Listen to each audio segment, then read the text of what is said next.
こんばんは。今日も一日本当にお疲れ様でした。窓の外を流れる風が少しずつ冬の匂いを運んできましたね。今週はぐっと冷え込むみたいです。冷たい空気の中で肩をすくめて歩いていませんか？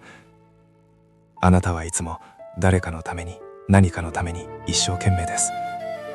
でも今この瞬間だけは自分のためだけに時間を使ってください。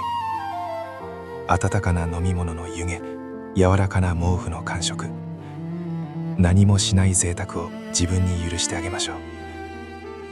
体調を崩さないように、心まで冷やさないように。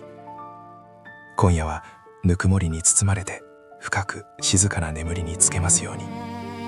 おやすみなさい。また明日。